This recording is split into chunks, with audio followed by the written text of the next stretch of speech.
निशम्य भीमगदितं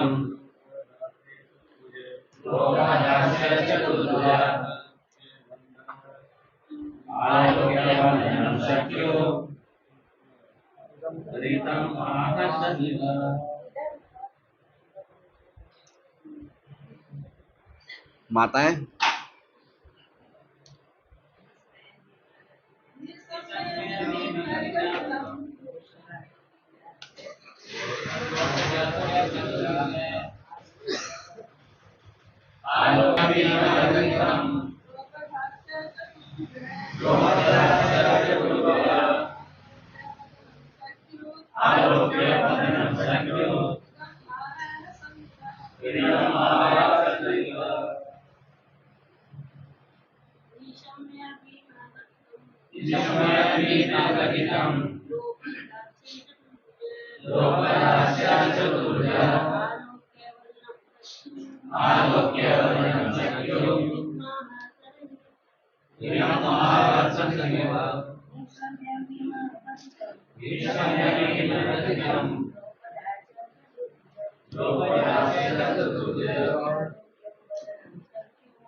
निशम्य भीमगदितं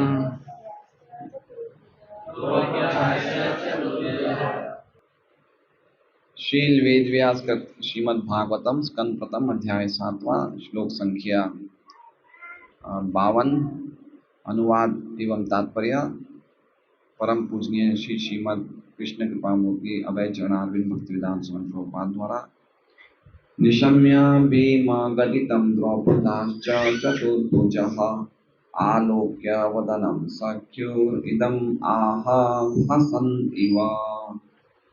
निशम्य सुनते ही, भीम भीम द्वारा, गदितम कहा गया, द्रौपद्या द्रौपदी का, च तथा चतुर्भुज चार भुजाओं वाले श्री भगवान ने आलोक्य देखकर वदनम मुख सख्यु अपने मित्र का इदम ये आह कहा हसन हंसते हुए इव मानो प्रीति बोध प्रसाद की एनर्जी बची है अभी भी। अच्छा है।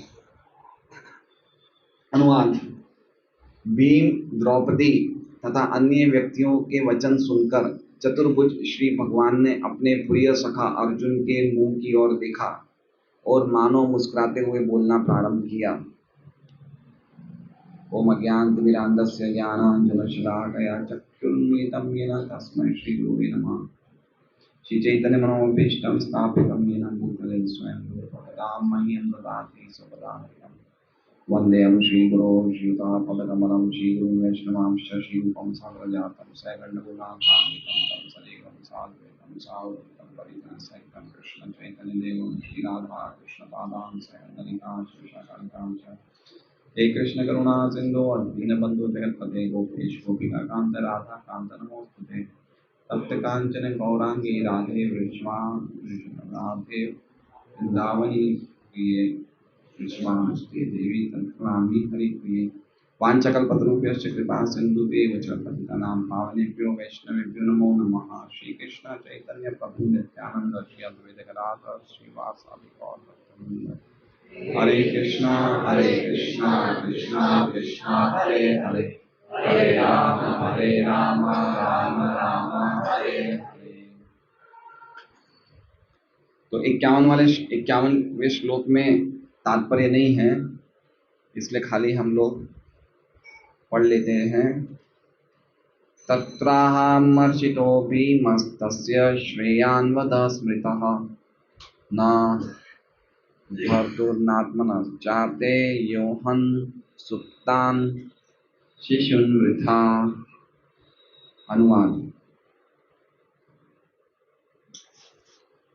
सॉरी, शब्दार्थ।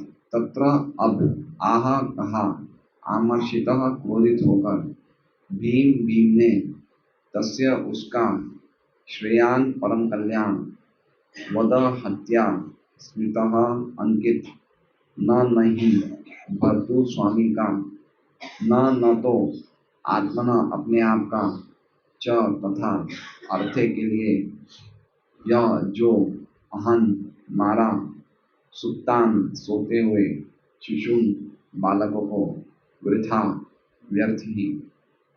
लेकिन भीम जो क्रुद्ध मनोदशा में थे उनसे सहमत नहीं हुआ और उसने हम उस दोषी के वध किए जाने की संस्तुति की जिसने व्यर्थ ही सोते हुए बालकों की हत्या कर दी थी, जिसमें न तो उसका अपना न ही उसके स्वामी का हित था। तो सिंपल है, तत्र मतलब तब, और अमर्षितो मतलब सहन नहीं करने वाला, गुस्सा, क्रोधित। कौन क्रोधित हुआ? भीम। और तस्य मतलब, तस्य का अर्थ क्या हो गया? अश्वत्थामा। अश्वत्थामा का श्रेयान, उसका श्रेय उसी में कि उसका वध हो जाए। भीम ऐसा बोला कि अश्वत्थामा का श्रेय, उसका परम कल्याण उसी में है कि उसका वध हो जाए। क्योंकि उसने क्या, क्यों वध करना चाहते? क्योंकि ना भर्तुर, उसने ना तो अपने स्वामी का प्रिय किया, न जात नात्मानम, नात्मानम मतलब खुद अपने लिए, अर्थे मतलब के लिए, ना तो अपने स्वामी का कल्याण खुश किया उसने, ना ही खुद को खुश किया। योहन, ऐसे अश्वत्थामा ने अहन मार दिया, अहन मतलब मारना, सुप्तान मतलब सोते हुए, शिशु मतलब बालक, और वृथा मतलब फालतू में ही, बेकार में ही मार दिया उसने। तो भीम कहना चाहते हैं क्रोधित होके कि ये अश्वत्थामा का वध होने में ही कल्याण है, क्योंकि इसने ना तो अपने स्वामी को और ना ही खुद को इसने प्रसन्न किया है, क्योंकि इसने सोते हुए शिशु को फालतू में ही मार दिया है।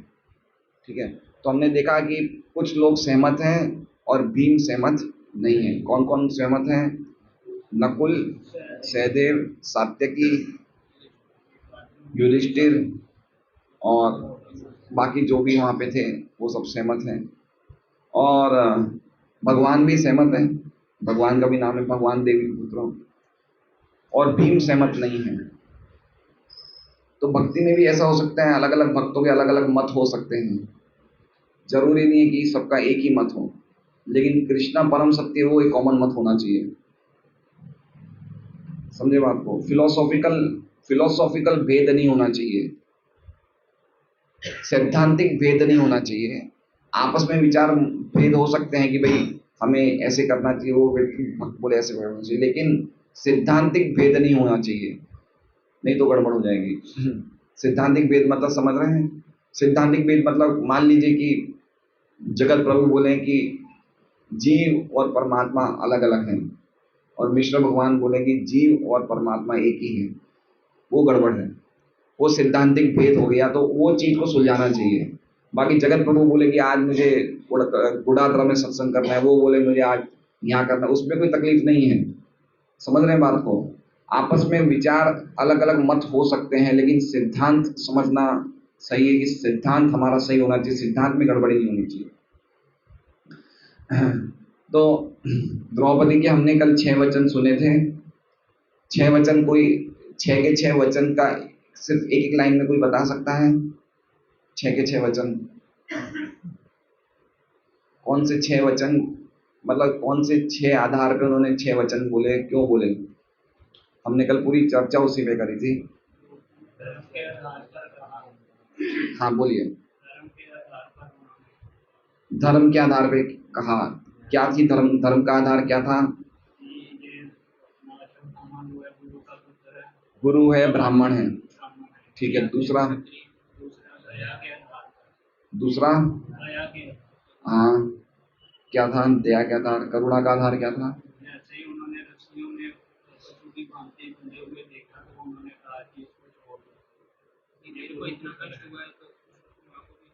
हाँ मतलब करुणा का आधार किस हिसाब से कि इसकी जो माँ है वो द्रोणाचार्य की अर्धांगिनी है और उसने अभी तक सती को प्राप्त नहीं हुई है, तो अगर इनके पुत्र को मारोगे तो इनकी क्या वियोग कितनी हो जाएगी, इस ये करुणा का आधार है।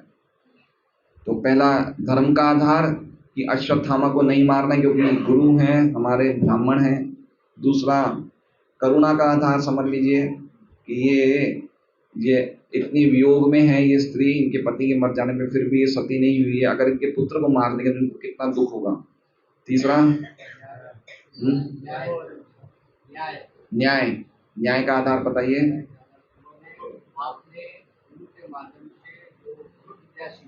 गुरु से सीखी है।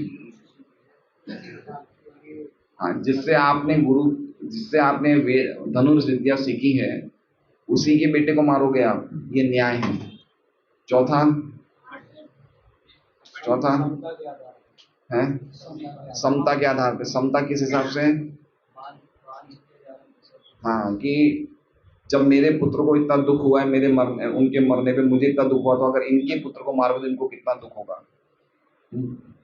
जैसे बांझ स्त्री वो दुख नहीं जानती स्त्री, वो प्रभुपाद एग्जाम्पल देते हैं।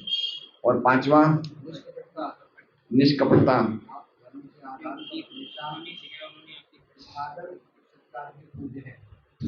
हाँ, तो जो ब्राह्मण कुल है, गुरु कुल है, इनके इतने उपकार हैं आप लोगों पे और इनको ही मार दोगे तो आप तो धर्मज्ञ हो, धर्म को जानते हो, आप इनको मार दोगे तो फिर जो धर्म नहीं जानते वो क्या करेगा।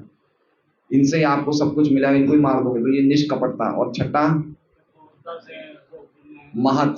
छठो महत के आधार पे क्या है? से कहा कि आप अगर इनको मार दोगे तो ये नाश हो जाएगा। हाँ, इनको शोक पहुंचाओगे तो इनके शोक से हमारा राजकुल पूरा का पूरा नाश हो जाएगा। तो भीम इससे सहमत नहीं थे और आगे अब देखते हैं हम, अब इससे वो ऐसे कर सकते हैं।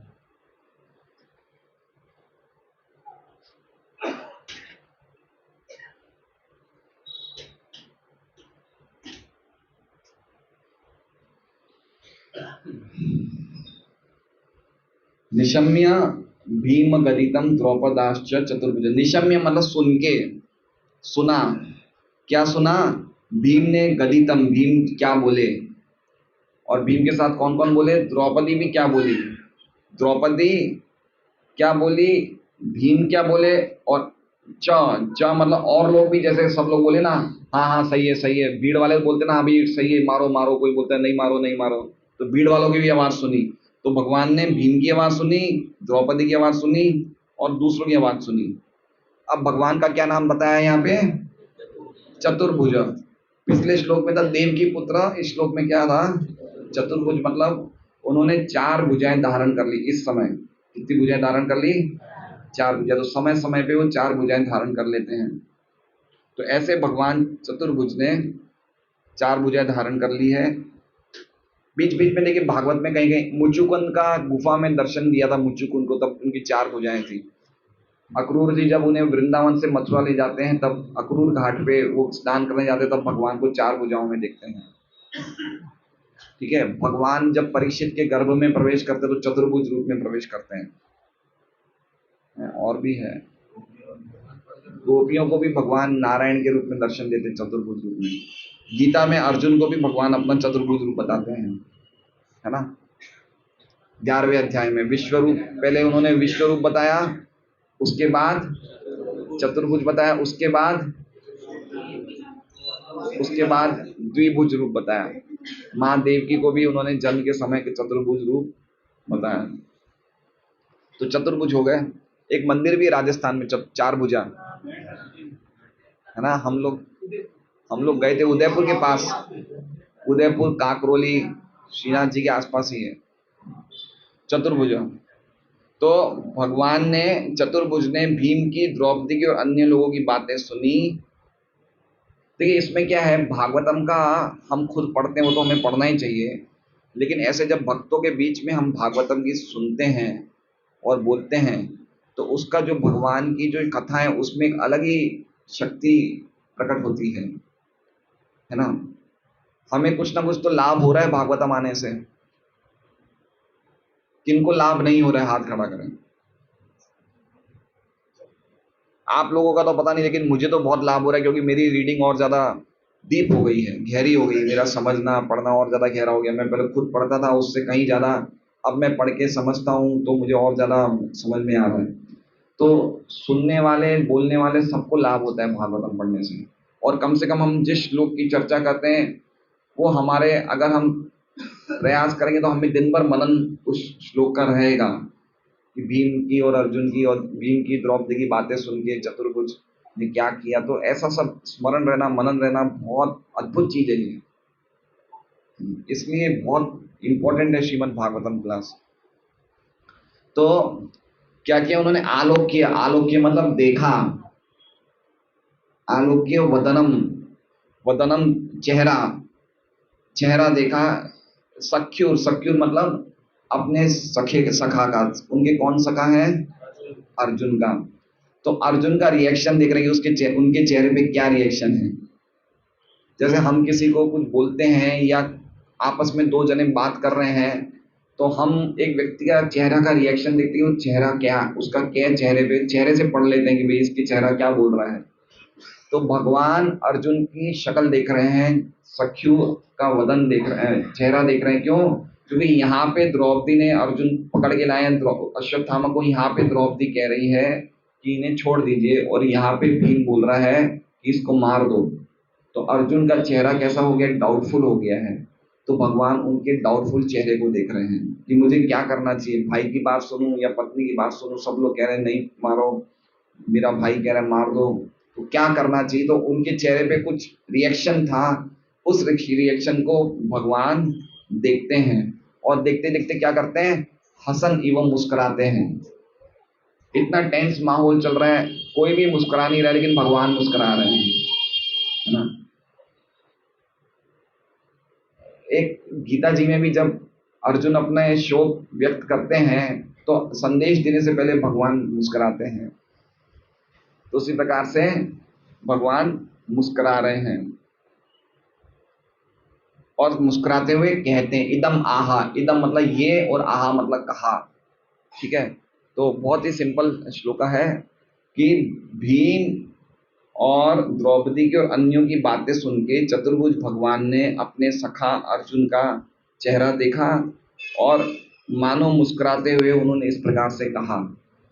हंसे नहीं, मुस्कुराए वो खाली।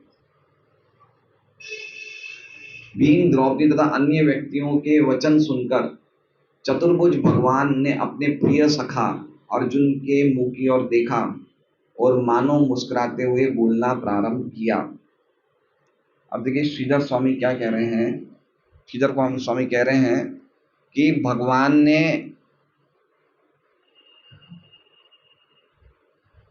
भगवान को यहाँ पे चतुर्भुज कहा गया है, उसमें ये भाव है कि भीम अश्वत्थामा को मारने के लिए भागा, तो भगवान ने दो हाथों से भीम को रोका, और यहाँ पे द्रौपदी भागी अश्वत्थामा को बचाने के लिए, भगवान ने दो हाथ से द्रौपदी को रोका, इसलिए चतुर्भुज हाथ डाली है। क्या आचार्य की टीका है, ये दो हाथ भीम को रोकने के लिए, और दो हाथ द्रौपदी को रोकने के लिए उन्होंने चार हाथ धारण किए। भीम अश्वत्थामा को मारने के लिए तैयार हुआ, और द्रौपदी अचानक उनको रोकने के लिए तैयार हुई। उन दोनों को रोकने के लिए भगवान ने चतुर्भुज रूप प्रकट किया, और शक में, संदेह में रहने वाले अर्जुन को देखा, इसलिए लिखा है सख्यु। सख्यु का मतलब अभी अर्जुन का जो चेहरा है वो संदेह में है कि मुझे क्या करना चाहिए। तो ये श्रीधर स्वामी की टीका है। और विश्वनाथ चक्रवर्ती ठाकुर की टीका है, भीम ने अश्वत्थामा को मारने की सहमति दी और द्रौपदी ने उन्हें बचाने की, इसलिए भगवान ने चार हाथ ग्रहण किए। मतलब विश्वनाथ चक्रवर्ती ठाकुर से पहले श्रीधर स्वामी आए थे, तो श्रीधर स्वामी की टीका को ही विश्वनाथ चक्रवर्ती ठाकुर ने फॉलो किया है। इसे कहते हैं परंपरा। परंपरा मतलब उन्होंने जो लिखा है उसको फॉलो करना, और फिर प्रभुपाद जी भी आगे वो तात्पर्य में वही चीज लिख रहे हैं। देखिए, अगर हम परंपरा से डिविएट नहीं होंगे, उसी परंपरा को फॉलो करेंगे, तो हम अद्भुत कार्य भगवान की और परंपरा की शक्ति से कर सकते हैं। इसलिए डिविएट नहीं होना चाहिए। आप समझ रहे हैं? जो आजकल जो भी हमारे कुछ भक्त हैं जो मोटिवेशन क्लासेस देके प्रयास कर रहे हैं कि हम भगवान प्रचार करेंगे, लेकिन ये एक प्रकार का हम डेविएशन बोल सकते हैं कि जो संदेश परंपरा से मिल रहा है उसको नहीं कह के हम अलग प्रकार से लोगों को बता रहे हैं कि आप गीता पढ़ो, गीता पढ़ के आप सफल हो जाओगे भौतिक जगत में। ऐसा भी संदेश हमारे कुछ भक्त देते हैं कि गीता पढ़ने से आप मैनेजमेंट स्टडी में बहुत परफेक्ट हो जाओगे, आप अपने व्यापार में, काम में बहुत परफेक्ट हो जाओगे। तो ऐसा बोलने का तात्पर्य क्या है कि आप यहाँ पे जगत में सफल हो जाओगे। किसके माध्यम से? गीता के माध्यम से। लेकिन जगत में सफल होने का मतलब वो जगत में रहना चाहता है, लेकिन भगवान कह रहे हैं इस जगत में मत रहो। तो भगवान से संदेश अलग हुआ नहीं हुआ? हो गया ना अलग। पॉइंट समझिए तो कितना खतरनाक है डेविएशन। इसलिए बहुत बड़ी समझने जैसी बात है कि जैसा भगवान ने कहा है, कुछ हम लोग चेंज कर सकते हैं मतलब कुछ देश काल पात्र को देखते हुए, लेकिन संदेश बदला नहीं जा सकता है। कुछ वहां की परंपराएं, जैसे प्रभुपाद जी पश्चिम देशों में गए तो उन्होंने देखा कि वहां पे स्त्री और पुरुष एक दूसरे के बिना रह ही नहीं सकते। तो उन्होंने सबसे पहले इस चीज को मना नहीं किया कि तुम लोग अलग अलग रहो, ठीक है, सेवा करने आओ। लेकिन धीरे धीरे धीरे प्रभुपाद जी समझाया, लेकिन फिलोसॉफी संदेश को बदला नहीं। तो उसी प्रकार से हम हो सकता है कि अगर हमें डिस्ट्रीब्यूशन करने जाना हो और ऐसी जगह जाना हो जहाँ पे हमारी धोती पहनने में कुछ ना कुछ ऑब्जेक्शन आ सकता है, तो शर्ट पैंट पहन के जा सकते हैं। लेकिन ऐसा नहीं कि भाई हमें गीता का डिस्ट्रीब्यूशन करना है तो गीता के साथ साथ एक हम क्या कहते हैं 2-3 भौतिक मैगजीन भी रख लें, तो उसके साथ साथ हम ये भी दे दें। ऐसा गड़बड़ नहीं होना चाहिए। पॉइंट समझ रहे हैं बात को? चेंज नहीं हो जानी चाहिए चीज, नहीं तो बहुत गड़बड़ हो जाएगी। तो इसमें हम देख रहे हैं कि श्रीधर स्वामी जो बोल रहे हैं चतुर्भुज वाली टीका, वही चीज विश्वनाथ चक्रवर्ती ठाकुर कह रहे हैं, और वही चीज आगे हम प्रभुपाद के तात्पर्य में देखेंगे। तो भगवान ने 2 हाथ, दोनों 4 हाथ दोनों को अलग अलग करने के लिए किए, और कृष्णा थोड़ा सा मुस्कुराए, और थोड़ा सा मुस्कुराए मानो ऐसा कह रहे हैं कि हे मित्र, आज मैं तुम्हारी बुद्धि की तीक्ष्णता चेक करूंगा। क्या कह रहे हैं कृष्ण मुस्कुराते हुए? भगवान का क्या भाव है कि अब देखते हैं अर्जुन, तुमने पहली परीक्षा तो पास कर ली। पहली परीक्षा क्या थी कि भगवान जब उससे प्रेरित कर रहे थे मारने के लिए अश्वत्थामा को, तो अर्जुन ने वो परीक्षा तो पास कर ली। अब तुम कैसे पास करोगे परीक्षा? एक तरफ भीम कह रहा है मार दो, एक तरफ द्रौपदी कह रही है मत मारो, अब तुम्हें क्या करना है? इसलिए अर्जुन को कह रहे हैं हे मेरे दोस्त, ऐसे हंसते हुए कह रहे हैं हाँ अब बता क्या करेगा, बता ऐसे। तो अब मैं तुम्हारी बुद्धि की तीक्ष्णता का चेक करूंगा, और इसलिए वो मुस्कुराए। मुस्कुराए मतलब स्मिथ, हंसे नहीं, खाली मुस्कुराए, मतलब उन्होंने दांत नहीं बताए, खाली स्माइल किया। तो इस प्रकार से विश्वनाथ चक्रवर्ती ठाकुर कह रहे हैं।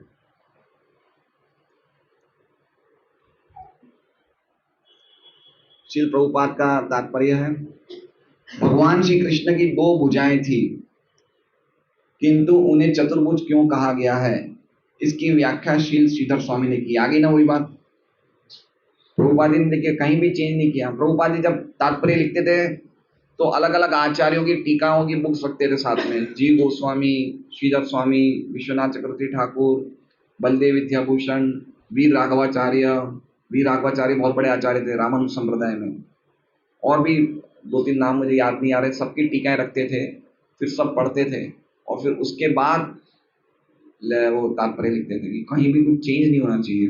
इसलिए प्रभुपाद जी के हम तात्पर्य पढ़ते हैं, इसका मतलब हमने सभी आचार्यों के तात्पर्य पढ़ लिए, हमने सब कुछ पढ़ लिया अगर प्रभुपाद के तात्पर्य पढ़ते हैं। इसके तो भगवान कृष्ण की 2 भुजाएं थी, किंतु उन्हें चतुर्भुज क्यों कहा गया है, इसकी व्याख्या श्री स्वामी ने की है। एक देवकी रुक्मिणी के साथ भी भगवान की लीलाओं के समय जब रुक्मिणी को भगवान कह रहे थे कि मैं तुम्हारे योग्य नहीं हूँ, बहुत सारे कारण बताते हैं भगवान, तो उस टाइम रुक्मिणी बेहोश होकर नीचे गिर जाती है, तो भगवान उनको उठाने के लिए उस टाइम भी चतुर्भुज रूप धारण करते हैं। अगर हम पढ़ेंगे भागवतम में तो उस टाइम भी 4 भुजाएं धारण करते हैं दो हाथ से उनको पकड़ते हैं, दो हाथ से उनके बालों को सही करते हैं। अश्वत्थामा के वध के संबंध में भीम तथा द्रौपदी दोनों के मत भिन्न भिन्न थे। भीम उसे तुरंत मार देना चाहता था, लेकिन द्रौपदी उसे बचाना चाहती थी। हम इस बात की कल्पना कर सकते हैं कि भीम मारने हेतु तैयार है, किंतु द्रौपदी उसे रोक रही है। अतएव इन दोनों को रोकने हेतु श्री भगवान ने दो और भुजाएं प्रकट की। मूलतः आदि भगवान श्री कृष्ण दो भुजाएं प्रदर्शित करते हैं, लेकिन उनके श्री नारायण रूप में वे चार भुजाएं प्रदर्शित करते हैं। अब देखिए, अब यहाँ पे भगवान प्रभुपाद जी स्पष्ट कर रहे हैं, मूलतः आदि भगवान। तो कोई ये नहीं समझे कि अगर उन्होंने चार भुजाएं प्रकट करी है, इसका मतलब उन्होंने विष्णु का अवतार ग्रहण किया है, क्योंकि विष्णु के चार भुजाएं हैं। तो कोई ये नहीं समझना चाहिए कि विष्णु से कृष्ण आए हैं। ज्यादातर क्या होता है कि हमारे भारत में भगवान विष्णु को भगवान मानते हैं और परम भगवान मानते हैं, और कृष्ण को उनका अवतार समझते हैं। क्यों? क्योंकि विष्णु के चार हाथ हैं और कृष्ण के दो हाथ हैं। सही बात है, मैं भी ऐसे ही समझता था पहले, ऐसे समझते थे कि भगवान विष्णु परमेश्वर है वो, और कृष्ण उनके अवतार हुए हैं। लेकिन इस बात को प्रभुपाद जी वो कह रहे हैं कि मूलतः आदि भगवान कौन है? कृष्ण है। ये लिखा हुआ है, आदि भगवान कृष्ण है, और उनके नारायण रूप में वो चार भुजाएं प्रदर्शित, मतलब उनका एक और रूप है नारायण, जिसमें वो चार भुजाएं प्रकट करते हैं। इसलिए अगर हम 11वां अध्याय भगवद गीता का पढ़ेंगे तो उसमें स्पष्ट लिखा है कि भगवान पहले द्विभुज में थे, अर्जुन के रिक्वेस्ट पे उन्होंने अपना विश्व रूप बताया, और फिर अर्जुन ने कहा कि मुझे आपका वापस चतुर्भुज रूप बताओ। फिर भगवान ने चतुर्भुज रूप बताया, और फिर वापस द्विभुज बताया। तो इसलिए प्रभुपाद जी कहते हैं कि ओरिजिनल रूप भगवान का द्विभुज रूप है। यद्यपि नारायण और कृष्ण में कोई भी भेद नहीं है। रामादि मूर्तिषु कला नियमेन तिष्ठन् नानावतारं अकरोम, किंतु मानियो गोविंदम आदि, भगवान के अलग अलग स्वांश अवतार हैं, लेकिन सब शक्ति में एक ही हैं। ऐसा नहीं कि भगवान राम कृष्ण से शक्ति में कम है, ऐसा नहीं है, या भगवान नारायण या भगवान विष्णु कृष्ण से, ऐसा नहीं है। सबकी समान शक्ति है, लेकिन आदि जो ओरिजिनल है वो कृष्ण है। ये पॉइंट प्रभुपाद जी कहना चाहते हैं। वो मैं बहुत बार, कम से कम भी कितनी बार मैं बता भी चुका हूं। जैसे भागवत में लिखा हुआ है, कैसे बताया है? आदि भगवान कृष्ण, उनके पहले विस्तार बलराम जी, बलदेव जी। फिर बलराम से पहले चतुर्व्यूह होते हैं वासुदेव, संकर्षण, प्रद्युम्न, अनिरुद्ध। फिर वो पहला चतुर्व्यूह है, उससे संकर्षण से भगवान नारायण विस्तारित होते हैं। फिर भगवान नारायण से एक और चतुर्व्यूह प्रकट होता है, वासुदेव, संकर्षण, प्रद्युम्न, अनिरुद्ध। फिर ये दूसरे चतुर्व्यूह के संकर्षण से महाविष्णु आते हैं, और महाविष्णु सभी ब्रह्मांडों का निर्माण करते हैं। और उसके बाद सभी ब्रह्मांडों में महाविष्णु का एक और विस्तार है। क्या है रामाचार्य प्रभु? गर्भोदकशायी विष्णु। गर्भोदकशायी विष्णु के विस्तार में वो हर एक ब्रह्मांड में प्रवेश करते हैं। और फिर गर्भोदकशायी भगवान का एक और विस्तार है, वो है क्षीरोदकशायी विष्णु। वो हर ब्रह्मांड के हर एक कण में, हर एक अणु में, हर एक आत्मा में प्रवेश कर जाते हैं। और फिर वो ब्रह्मांड के क्षीरोदकशायी विष्णु से सभी अवतार बाहर आते हैं। समझ रहे बात को? अगर इस ब्रह्मांड में भगवान राम, भगवान वामन, नृसिंह प्रकट हो रहे, तो कहां से आ रहे हैं? क्षीरोदकशायी विष्णु से। अगर हम ऐसा बोलते हैं विष्णु कृष्ण के अवतार हैं, वो गलत नहीं है। कृष्णा विष्णु के अवतार है, ये भी गलत नहीं है, क्योंकि शुरू तक शायद विष्णु से ही तो कृष्ण आए हैं। लेकिन ओरिजिनली समझना चाहिए कि आदि भगवान कृष्ण है, ये पॉइंट समझना चाहिए। इसलिए देखिए 50वें श्लोक में भगवान को देव की पुत्र कहा है, याद है हमें कल या परसों में चर्चा कर दी, भगवान को देव की पुत्र कहा है। तो लोग ये नहीं समझ जाए कि देव की पुत्र कृष्ण है, और जब हम कोई शक्तिशाली व्यक्ति को भगवान बोलते हैं, ऐसे कृष्ण को भी भगवान बोल दिया, क्योंकि कुछ लोगों पहले द्रोणाचार्य को भी भगवान बोल दिया था। इसलिए देव की पुत्र जो कृष्ण है वो बहुत शक्तिशाली पुरुष होंगे। इस बात को निरस्त करने के लिए, वापस कंफर्म करने के लिए यहाँ पे क्या कहा है, चतुर्भुज। वो खाली देव की पुत्र नहीं है, वो चतुर्भुज है, वो परम भगवान है, वो साक्षात भगवान है। वो इस चीज को कंफर्म किया है ये। और इसी प्रकार से पहले स्कंद के तीसरे अध्याय में जब हम लोग भागवतम क्लास में शुरू में, तो उस टाइम भी सभी प्रकार के अलग अलग अवतारों का वर्णन किया, उन अवतारों की सूची में भगवान कृष्ण का भी वर्णन किया था। लेकिन उसके बाद उन्होंने कहा सुखदेव गोस्वामी की, एते चांच कलहा पुंस, ये जितने भी मैं बता रहा हूँ ये या तो अंश है या कला है, लेकिन कृष्ण तो भगवान स्वयं, ये कृष्ण स्वयं भगवान है। तो ये बात समझनी चाहिए। इसलिए प्रभुपाद जी यहाँ पे कह रहे हैं कि आदि भगवान कृष्ण की दो ही भुजाएं हैं, लेकिन उनके नारायण रूप में वे चार भुजाएं प्रदर्शित करते हैं। वे अपने श्री नारायण रूप में अपने भक्तों के साथ वैकुंठ लोक में रहते हैं, जबकि अपने मूल कृष्ण रूप में वे कृष्ण लोक में निवास करते हैं, जो आध्यात्मिक आकाश में वैकुंठ लोक से बहुत ऊपर है। अतः यदि भगवान कृष्ण को चतुर्भुज कहा गया है तो उसमें कोई विरोधाभास नहीं है। यदि आवश्यकता पड़े तो वो सैकड़ों भुजाओं वाले बन सकते हैं, जैसा कि उन्होंने अर्जुन को अपना विश्व रूप में दिखलाया था। अतएव जो सैकड़ों हजारों भुजाएं प्रदर्शित कर सकते हैं, वे आवश्यकता पड़ने पर चार भुजाएं भी तो प्रदर्शित कर सकते हैं। प्रभुपाद जी कितना सुंदर लिख रहे हैं, जब वो हजारों भुजाएं प्रदर्शित कर सकते हो तो चार भुजाएं प्रदर्शित करने में क्या दिक्कत है ना। लेकिन भगवान वृंदावन वासी भगवान को इतना प्रेम करते हैं कि वो ये चार भुजाओं से आकर्षित नहीं होते हैं, है ना। जैसे रासलीला में भगवान जब अंतर्धान हो जाते हैं तो गोपियां भगवान को ढूंढने जाती है, तो उस टाइम भगवान नारायण रूप में उनके सामने प्रकट होते हैं। तो गोपियां उनको खाली प्रणाम करके बोलती है, कृष्ण कहाँ है बता दीजिए। खाली प्रणाम किया, बोले कृष्ण कहाँ है। मतलब भगवान के अलग अलग इतने रूप है, लेकिन गोपी खाली नंद नंदन कृष्ण से ही आकर्षित थी। और भगवान गोपियों का प्रेम इतना जबरदस्त था कि भगवान यही नारायण रूप राधा रानी के सामने प्रकट करते हैं, लेकिन राधा रानी के प्रेम से वश होके वो चतुर्भुज रूप न रख नहीं पाए, वो दो द्विभुज रूप में आ जाते हैं वो।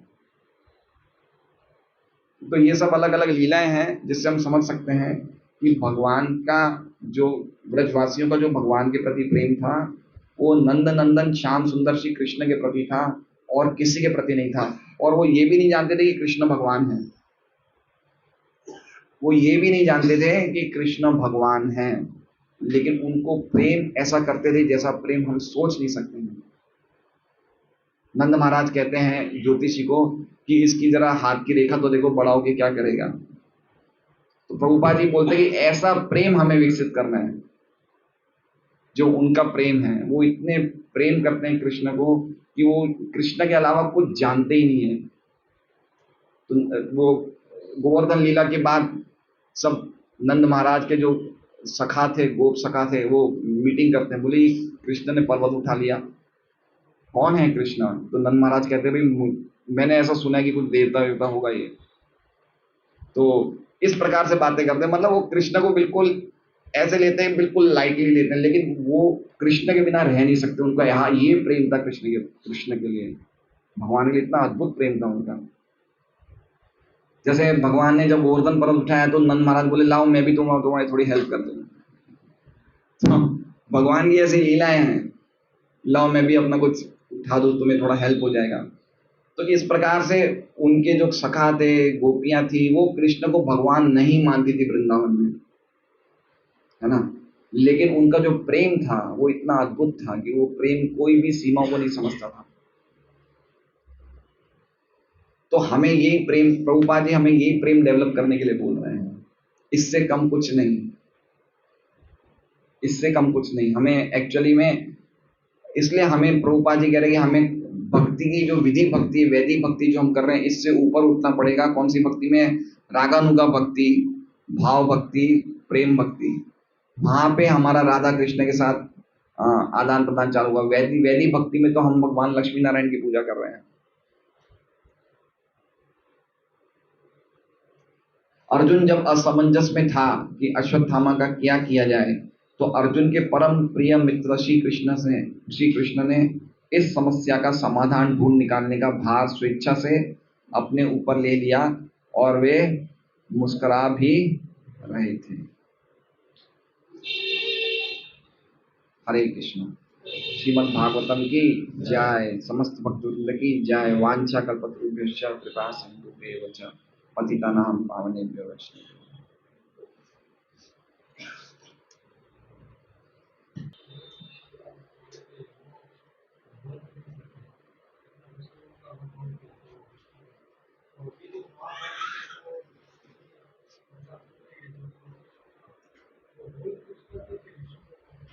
देखिए, जो भी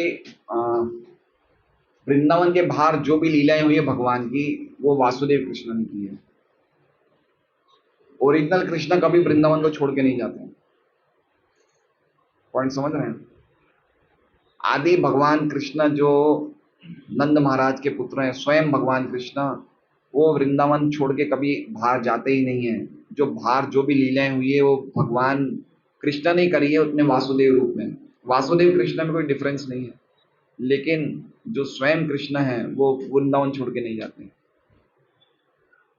तो जो अर्जुन को संदेश कहा, जो महाभारत में अर्जुन के सारथी बने, वो भी कृष्ण ही हैं, लेकिन वासुदेव कृष्ण।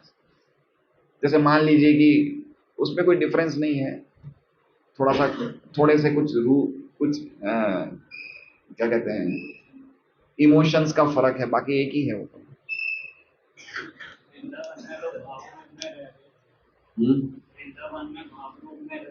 भाव रूप मतलब वो ओरिजिनल रूप है भगवान का वृंदावन में। हरे कृष्णा। हाँ प्रभु, ये सुनो।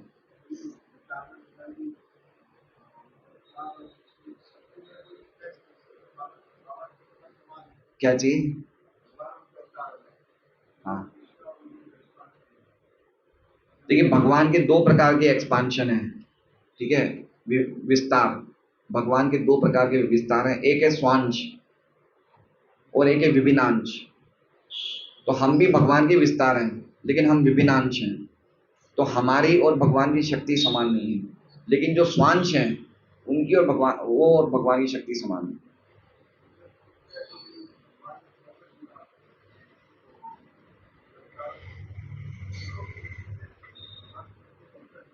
हाँ, कृष्णा 100% भगवान है, नारायण 94%, शिव जी 86%, ब्रह्मा 78%, हम लोग 55%। मतलब हम लोग 55% तक भगवान के गुण डेवलप कर सकते हैं, लेकिन वो भी माइन्यूट क्वांटिटी में, बिल्कुल छोटी मात्रा में, फुल मात्रा में नहीं। फुल मात्रा में ब्रह्मा जी 78% तक जा सकते हैं, शिव जी 86% है, 84 है, नारायण 94% और कृष्णा 100%। तो नारायण में 60 गुण है, कृष्ण में चार ज्यादा है, 64 है। प्रेम लीला माधुर्य, प्रेम माधुर्य, रूप रूप माधुर्य, प्रेम माधुर्य, वेणु माधुर्य, लीला माधुर्य है। शिव जी में 84%। मतलब आप ऐसा समझ सकते हैं कि शिव जी 84% भगवान है, कृष्णा 100% भगवान है। देखिए, पुरुष एक ही है, समझिए। कोई इसमें कोई भी प्रकार का किसी भक्तों में समझने में कोई भी प्रकार का डिस्प्यूट नहीं होना चाहिए। एक ही पुरुष है, वो है कृष्ण। अपनी शक्तियां अलग अलग तरीके से प्रकाश करिए, जो कंप्लीट शक्तियों का प्रकाश है वो कृष्ण रूप है, ठीक है। कुछ कुछ परसेंटेज कम है वो नारायण है, और कम है वो शिव है। शिव जी को क्यों कम बताया? क्योंकि वो माया का संग करते हैं, इसलिए वो सेम विष्णु जैसे नहीं रहते हैं। यद्यपि वो विष्णु से अभिन्न भी हैं, लेकिन फिर भी विष्णु के बराबर नहीं है। एक तरह से हम बोल सकते हैं ऑलमोस्ट। ऑलमोस्ट को हिंदी में क्या बोला जाता है? करीब करीब, करीब करीब वो विष्णु है, लेकिन फिर भी विष्णु नहीं है। जैसे ब्रह्म संहिता में कहा है कि जैसे विष्णु दूध है, शिव जी दही है। तो ऐसे समझना चाहिए। देवता भी है, ये भी भगवान की शक्तियां ही अलग अलग प्रकाश है, लेकिन 100% वो 100% भगवान नहीं, वो जीव है देवता तो। इसलिए 100% 100% भगवान कृष्ण है। भगवान राम विष्णु तत्व में आते हैं, तो उनको जितने भी भगवान 94% में ही आने चाहिए, जितने भी हैं सब 94% मतलब वो सब भगवान ही हैं। लेकिन कुछ क्वालिटीज, जैसे भगवान राम ने कभी भी मर्यादा को नहीं लांगा, ठीक है ना, मर्यादा में रहे भगवान राम की, वो लीला थी। शक्ति में सब बराबर है, लेकिन लीलाओं में कुछ लीलाएं भगवान राम ने नहीं बताई, लेकिन भगवान कृष्ण ने सभी लीलाएं बता दी। भगवान राम ने कुछ लीला नहीं बताई, उनको कुछ लोगों का डर था कि ये समाज का डर है, लोगों का डर है, एक मर्यादा में रहे वो।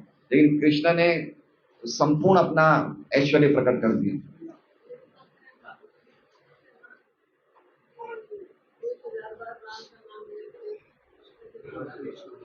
हाँ, उसमें ऐसा है कि 1000 विष्णु के नाम लेने से जो हमें फल मिलता है, वो एक राम के नाम लेने से फल मिल जाता है, और 3 राम के नाम से जो फल मिलता है, वो एक कृष्ण के नाम से हमें फल मिलता है। ऐसा है, तो इस तरह समझना चाहिए हमें।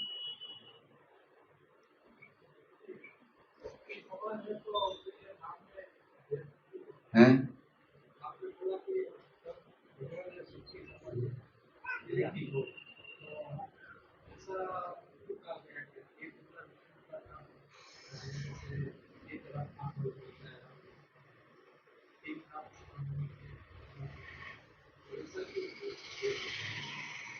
देखिए, विष्णु, राम, कृष्ण, ये सब भगवान हैं, ठीक है, लेकिन नामों में कोई भेद नहीं है, ठीक है। लेकिन ऐसा नहीं कहा है कि विष्णु का नाम अच्छा है, राम का नाम और ज्यादा अच्छा है, कृष्ण का नाम और ज्यादा अच्छा है, ऐसा हमें नहीं समझना चाहिए, ऐसा समझना अपराध है।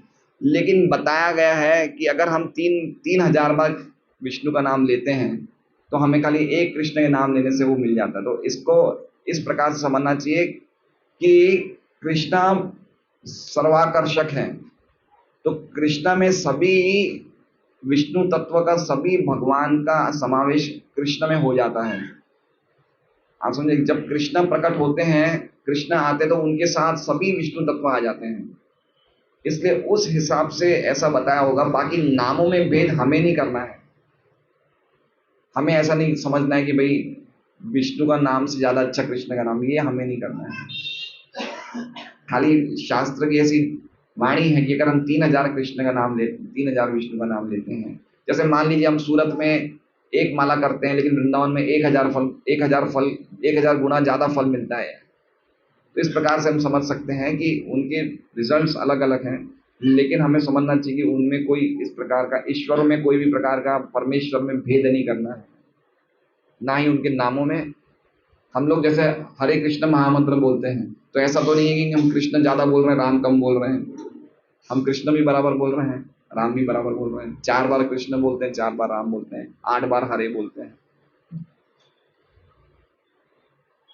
हरे कृष्णा।